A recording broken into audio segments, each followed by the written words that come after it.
I hope you're having a great day, and welcome to the Ricky Mathews Show from the Citizens Bank studio. And listen, I want to take a minute and thank you for the feedback that I've gotten over some shows that we've been doing, not only about the 5-year anniversary of this show. It's been literally 5 years, which really amazes me. And some of the learnings from it. I actually posted at the Ricky Mathews Facebook page 3 chapters. If I were writing a book, what would the chapters be about the show? And talked a lot about legacy and volunteerism and being willing to get into the arena. If you want to read more about those, you can see the shows of the past several days, or you can go to the Ricky Mathews Facebook page and read them for yourself. But I appreciate the feedback. It's been terrific to have conversations with people in the community about what it takes to build a great community. And when you think about 1,400 shows, over 1,400 conversations over the past 5 years, when you think about the fact that I'm capturing the essence of every single show, I have copious notes on every single show. My son Justin said to me, why don't I try to capture them somehow? Why don't I do something with it? And I don't want them to just sit there. I don't want shows to be a one and done and just that's it. The fact that I've got all this content, I am playing with the possibility of eventually writing a book. But for now, I just want to capture the learnings and share them with people and hope that they inspire us to want to step up a little bit more in the community, to want to fill gaps in the community, to volunteer more, to find our role. The other thing that I've gotten some good feedback about is conversations about New Year's resolutions and sticking with New Year's resolutions. I've been talking a little bit about that myself. And, one of the things that I have talked about, and I shared this, is this notion of, not staying in the coziness of the cabin, as Muir pointed out, but instead to get out into the elements and kind of soak up life. Don't be an observer to life. Be an active, authentic participant in life and its ups and downs and everything it has to bring. Live in the moment. And that's something I've always committed to doing. We talk about it on the show all the time, but it's something I'm even more committed to doing as we go forward. And one other thing, I've had some terrific conversations with various guests about the implications of Donald Trump getting elected our president. I had some mixed emotions about the election period, but I fully support Trump today and his efforts to build a great America. And so I'm watching very closely. I like what Senator John Fetterman said. It's crazy. It doesn't make sense to go crazy. It doesn't make sense to get worked up. We need to support our president, and I hope that he's able to accomplish half of what he's thinking about. I think there's tremendous work to do in Washington to bust through the managerial class and to gain back control, the elected officials gaining back control of our country. And so I'm very open to that. Again, I've expressed before my, some disillusion that I've had of past actions, but I'm all in on where we are today. And what's interesting is I had a friend of mine who asked a question, and I answered it as honestly and fairly as I knew how to answer it. This is on Facebook. And I got attacked.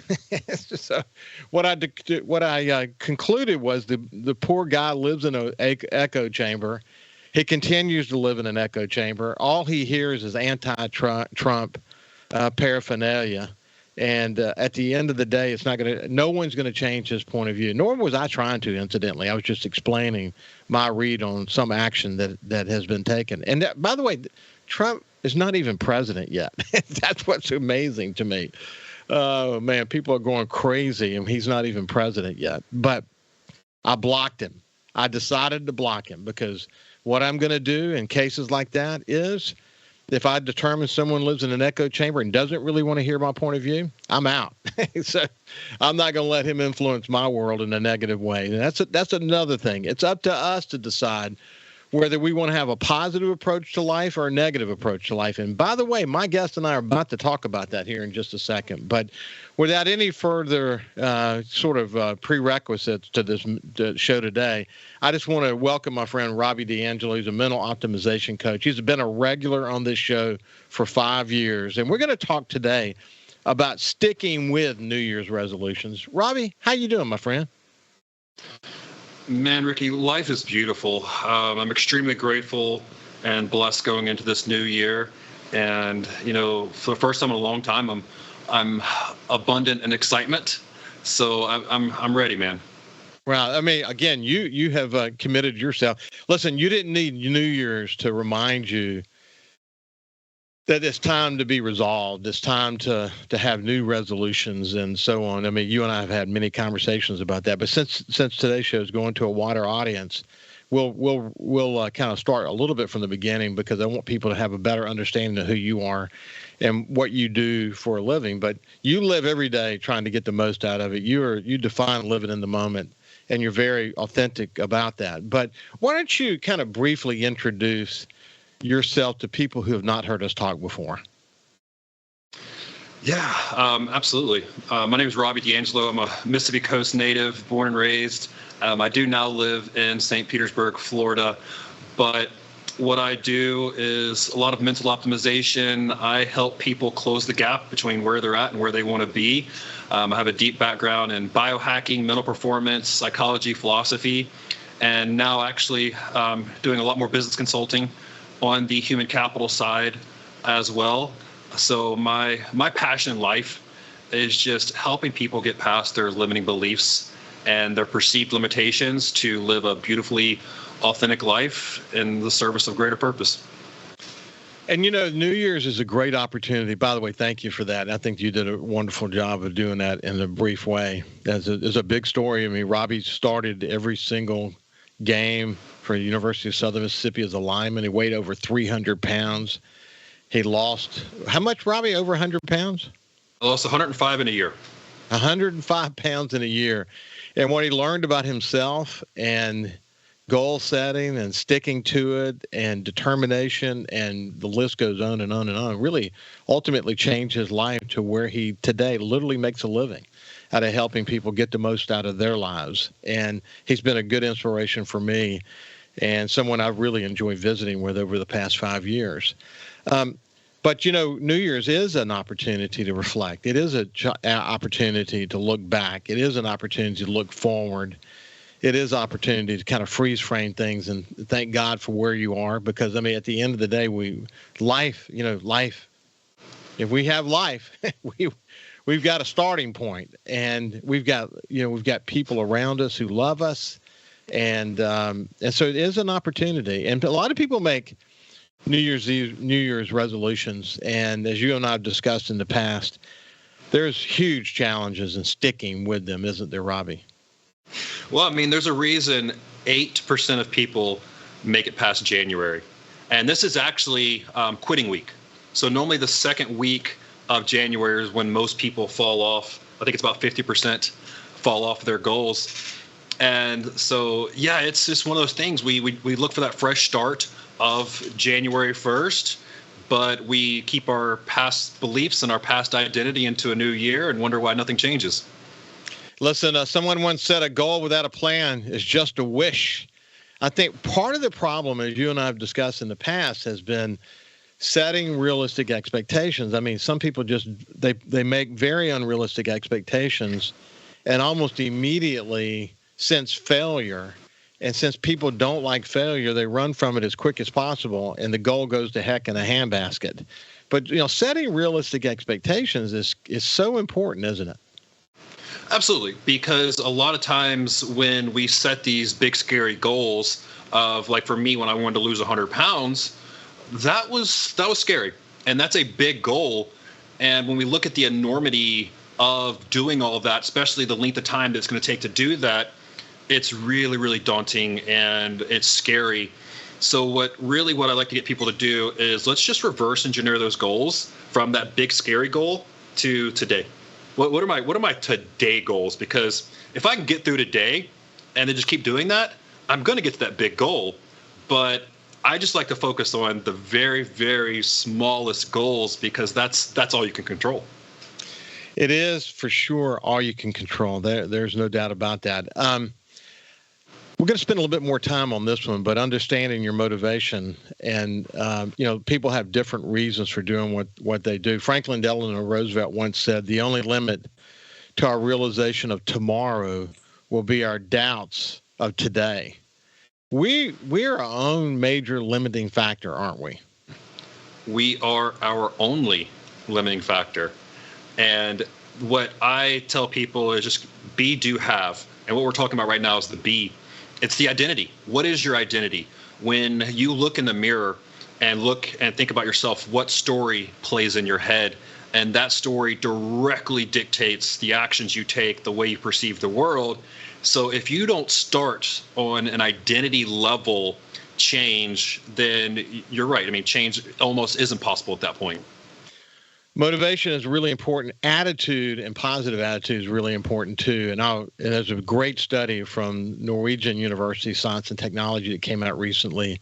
I'm going to share with you an excerpt from it when we get back with Robby to talk about how a positive attitude can help you in ways you don't even realize. We'll see you more with Robby D'Angelo after this break. Welcome back to the Ricky Mathews Show from the Citizens Bank studio. We're talking with mental optimization coach Robby D'Angelo, and we're really sort of reflecting on New Year's resolutions and how to keep them. As he pointed out at the beginning of the show, the percentage of people after the first week, I think greater than 50% have already begun to fail on their resolutions, and it gets to 90 really rapidly. And when we went to break, we're talking about understanding your motivation. I mean, essentially exploring the importance of knowing why resolution is meaningful to you.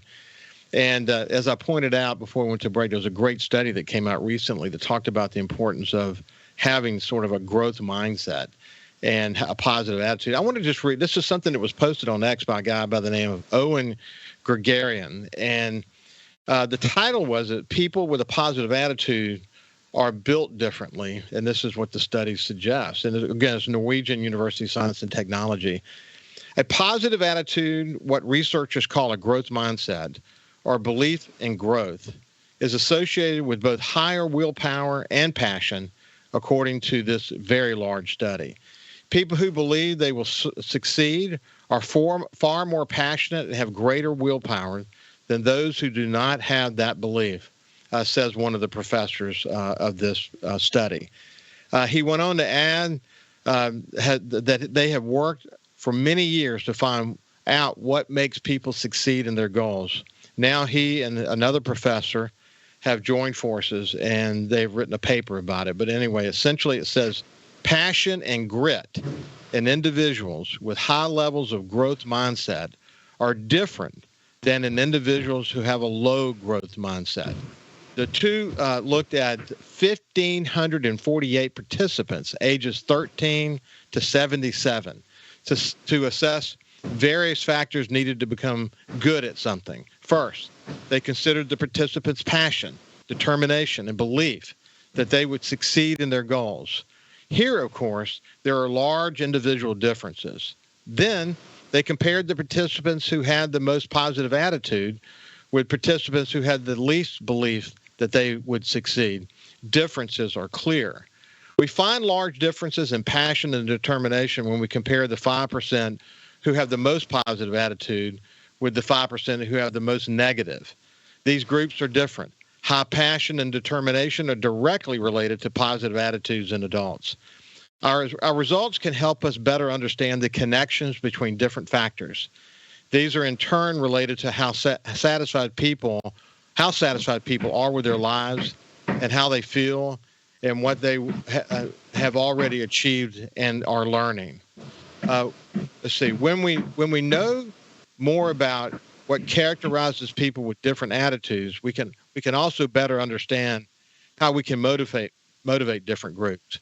We can thus get people to set long-term goals and make an effort to achieve those goals. This is what the professors call getting the I can feeling. The belief in growth is important for large parts of society. And it went on to say this is true about school, sports, work, and family life. So I'm reading that as I can hear the facade work outside your building, but that's fine. No problem whatsoever. As I'm reading that, you're shaking your head, yes, but you didn't really need a study to tell you that, did you? Anecdotally, I've seen it way too much just in the real world. Yes, studies absolutely support real world evidence, but I can 100% tell you real world evidence that growth mindset, hunger, perseverance, those are the three things that you can absolutely track how successful someone is in life. And really, Ricky, when you look at it, just like boil it down to one statement, it's what's your relationship with problems?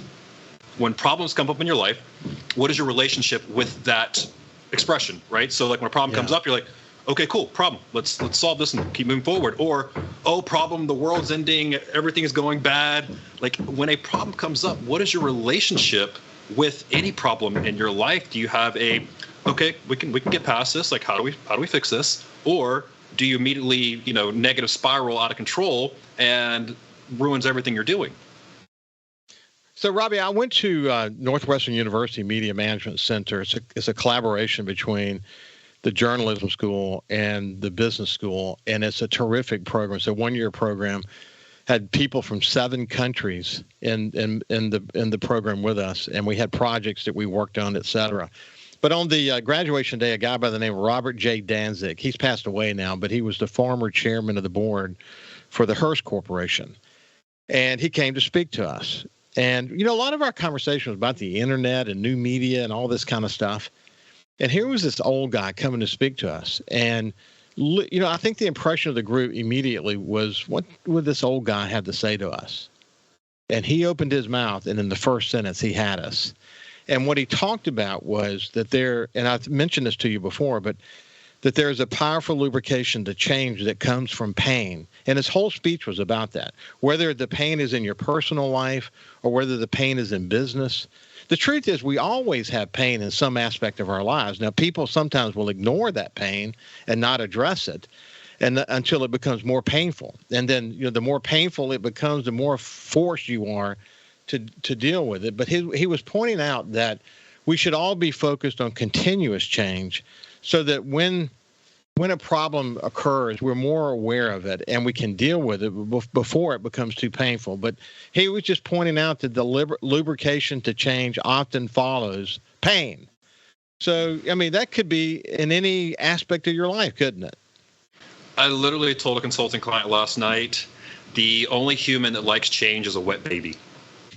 And yes, pain is inevitable. Suffering is a choice, and the reason I differentiate between those two is, pain's going to happen. There's nothing in life that's static. There's nothing in life that goes exactly according to plan. The suffering of that pain is, am I going to stay in this, or am I going to change? Am I going to work through this? There's a phenomenal book on this. I think it's called Be the Buffalo, that talks about this whole scenario. But that's absolutely right. I mean, you're going to have pain either way. I would rather have the pain pursuing something good than the pain of being stuck where I'm at. At least if I'm pursuing something good and having pain along the way, I'm improving my situation and I'm getting better. When it comes like health, which is a big topic we always talk about, you're going to have struggles in your health, whether that's struggling in the hospital or struggling at the gym. You're going to have struggles. I would rather struggle at the gym so I can live a healthy life than the struggles of not taking care of myself and being in the hospital. That is so true. I look back at my life. Man, I had big struggles when I came out of school. I was in pre-med for a while, and decided I was an advanced paramedic. And as you know, I saw a lot of death and dying at a young age. And I went through a period of time where I was trying to decide, what I really ultimately wanted to be. And started business school, did an internship at the Sun Herald. The rest is kind of history. But there was a point in my life. During that time, my father died unexpectedly. He was only 44 years old, and I had a lot of choices to make. And when I go back and really crystallize where my head was, where my soul was in that moment of my life, and that period of my life, the one thing that I think got me out of it was sheer determination. I mean, sheer determination. I call it dogged determination.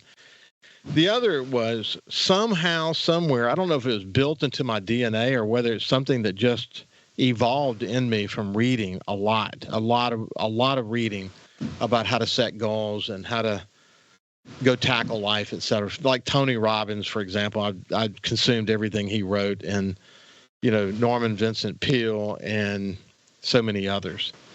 But was a positive mindset. I mean, a true belief, a real belief that I could do this. And I just needed people to believe in me. And you know what? I found people who believed in me. And then I was committed to development and to doing what was necessary to develop myself. But I read this study and I thought a lot about that. I thought about it's true that if you have a positive mindset, I mean, if you have a real growth mindset, in other words, everyone's able to grow. I don't care what your limitations are. Everyone is able to grow. And once you realize that, then the sky is truly the limit. I mean, that is like as true can be, isn't it, Robby? 1,000%. And the growth mindset, it's literally like, unless you have the growth mindset, everything else is dragging an anchor. Because nothing is, like we said, nothing's static, nothing's easy. Everything takes longer than you think. I'm in the middle of a startup right now, and that's something I keep reminding myself, hey, you're in the middle of a startup. Hey, you're in the middle of a startup. And so having that growth mindset just allows you to persist through the pain, knowing that this is a season, and knowing that, hey, I may not know how to do this, but I'll learn and I'll get better. And this pain that I'm feeling right now is temporary. I'm not going to suffer. And part of that is having that growth mindset. Even when you look at the psychological model of change, the first step that you have to have for addiction, anything, is hope. And that's part of the growth mindset. That's part of that positivity, is hope and change is possible. Listen, I had the opportunity to be president of NOLA Media Group in New Orleans. And when I come back on the other side, I want to share something that Steve Gleason, who is the former Saints football player who has ALS, I want to share something with you about something he posted recently. When we come back, we'll continue our conversation with my friend Robby D'Angelo. Welcome back to the Ricky Mathews Show from the Citizens Bank studio. We're visiting with Robby D'Angelo. He's a mental optimization coach. He's a regular on this show. But we're spending some time reflecting about New Year's resolutions and how you can kind of stay on course. And it's never too late. I don't care what your past experiences have been about resolutions. Today's the day.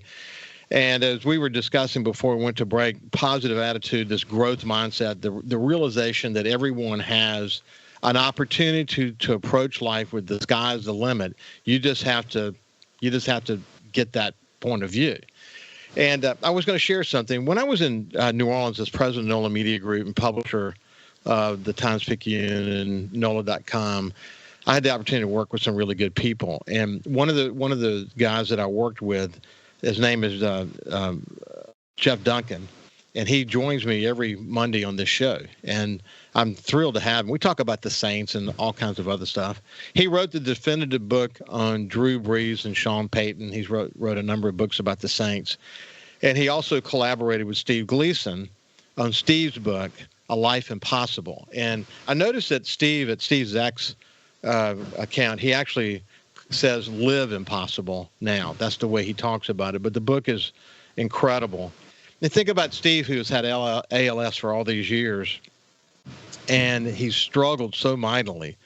But he still has, the thing that's got him through that is his positive mindset. And I want to share with you, listen carefully to this. I happen to know a little bit about this because Jeff was giving Kyle and me sort of a feel for it as they were writing the books, as Steve communicates with his eyes. So he's got computers that watch his eyes, and he writes that way, and that's the only way that he can communicate. But he posted this 2 days ago. The past year has been filled with waves of sorrow and loss, as well as joy and flourishing. We published my book, A Life Impossible, in April. And then I was honored with the Arthur Ashe ESPY this summer. During the writing process, I lost the ability to blink. It's been effing brutal. My world of productivity and communicating with people I love has collapsed. It's been 14 years today since my diagnosis. And if I've learned anything in the past years, it's been that, like the eye of the hurricane, within sorrow, there is serenity. Within loss, there is a lesson to learn. Today I woke and watched the sun rise alone, had lunch in the Shire of Lake Vista, and watched the sunset with my family. Keep showing up, friends. No matter how brutal or tragic our loss may be, it seems the lesson is to love and to let us be loved. Peace to you, friends, peace to you, friends, and peace on earth. That is amazing. How can a guy who's been in his circumstance, who now cannot blink, still be so hopeful about life? And sometimes we have to look at people like Steve, Robby, to remind ourselves the tools that we have to work with. We have so many examples of what's possible and what could be. And people like Steve Gleason just remind you that it's a choice.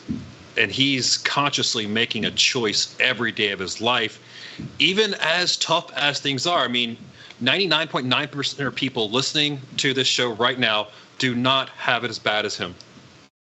Yet they often think they do. And they catastrophize and go down the negative spiral. But it really is a choice. It's just, are you willing to make that choice every day? And it's not an easy choice. It is very easy in theory. It is difficult in execution, but it still can be done. And just that little perspective change makes all the difference in the world.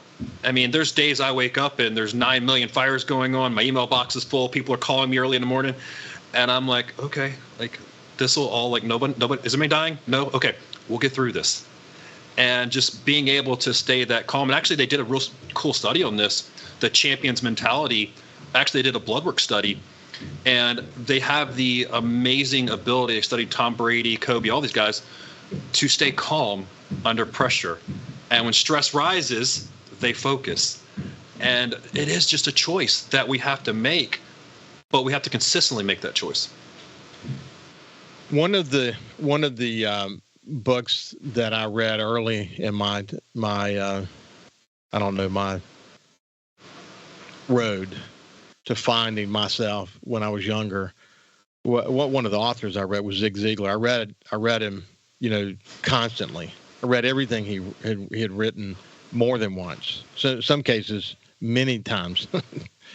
And one of the things I remember about what he said, because it really impacted me, and I don't remember the exact quote because I don't have it in front of me, but he said, "We are where we are and who we are as a result of what goes into our minds.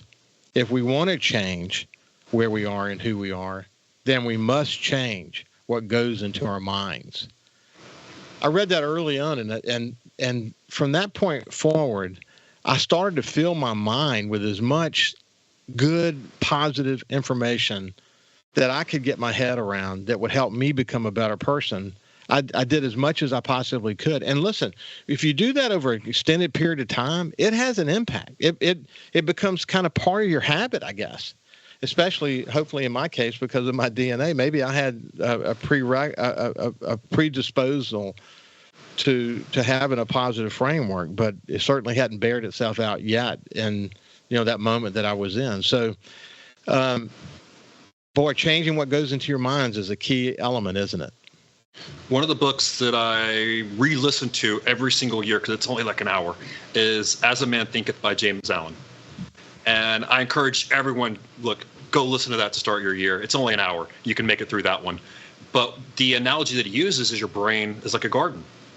What you plant, what you fertilize, grows. The problem is most people never cultivate a garden.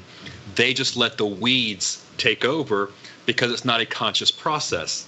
So as you feed your garden with good nutrition, with water, planting seeds, and cultivating an intentional garden, beautiful grows. But most people don't do that intentionally. They just let the weeds flourish, and then they wonder why they get 10 years down the road and they can't even see the door anymore. Yeah. It's sad to see that. It's sad to see people with enormous potential not realize their potential. And again, the study is saying that if you have a positive attitude, you have a growth mindset, you can go conquer just about anything. But the key is you got to have an action plan. And I was always intrigued by the quote from Robert Collier, who said, "Success is the sum of small efforts repeated day in and day out." I mean, we got to be we talked about being realistic, but it is important to break your resolutions down into manageable steps. And people, that's again one of the reasons they fail to reach their goal, is because it's too big a goal to start out with, and they can't, and they fail, and then they don't go back to it. So breaking the goals down into manageable steps is so important, isn't it? It absolutely is. And yes, you should write down your goals. One of the studies that I sent you that we can put in the notes is just by writing down your goals, you're 42% more likely to achieve them. Crazy number. But what I tell guys, especially in the consulting world, is, hey, we have these goals, but what are the systems and actions to achieve those goals? Let's revisit the goals, but let's focus on the systems and actions, because those are what's going to give you. I focus a lot more on the inputs, and I track the outputs. But these inputs are what you have to focus on. And the inputs are basically your decisions you're making every day and making sure they're aligned with your goals. But the inputs are what matters. Well, listen, you hear what Robby just said. Think about it. If you're just looking to get a tip or two from this conversation, that between 40 and 50% success rate, if you just write your goals down. Just sit down and write them down. And go. And by the way, the notes feature in your iPhone, if you have an iPhone, I'm sure that the other phones have something similar, but the notes feature is a great place to go capture this. And you can also write notes. And what I'll do, if I'm on Instagram and I find something that, if I'm on X or Instagram or wherever I'm getting my news from, and I see something that's relevant to one of my goals, I'll copy the link and go paste it with my goal. So later I can remind myself why that was important to me. But it's so important. You know, Robby, one of the things that we have talked about here on the show before, but something Stephen Covey says, and that is accountability breeds response and ability.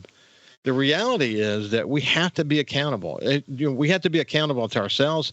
Lots of people are accountable to workout partners, or maybe their wives or husbands, or some of their social systems. You kind of have personified building a social system around you that makes you accountable. It's amazing what you've done. It's called personal development for a reason. It's highly personal to you. And through working on myself, working with coaches and mentors, I learned that extrinsic accountability is one of the biggest predictors of my success. So I put in systems to make sure that's in my life. Yeah, it's that way. If you're dropping the ball, they can say, Robby, go pick that up. Let's get rolling, man. We got goals to achieve together. Hey, when we come back on the other side, we'll continue our conversation with mental optimization coach Robby D'Angelo.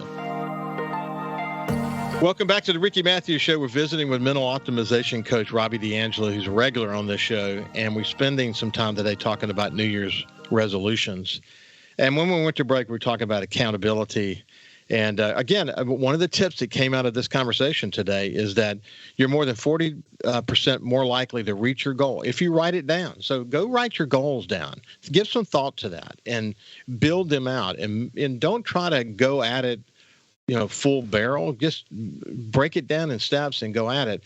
And then also this notion of having a growth mindset and a positive attitude is so important. But the other thing that I would say, and this is something that I do, and I have done for 40 years with my health journey, and of course with Fitbit now, I can track everything, buddy, and they keep adding more features to the Fitbit. So whether it's steps or workouts or heart, and I mean, the list goes on and on, I'm tracking everything. I mean, some people would say obsessively, but I could pull it up on my phone and tell you exactly where I am. In fact, I've got a doctor's appointment this afternoon with my heart doctor, because of that heart response that I had from the COVID vaccine, which thank goodness I've had no issues with since. But because it was so severe, I have to go back once a year just to check in with him. And I'm expecting a really, really good report today.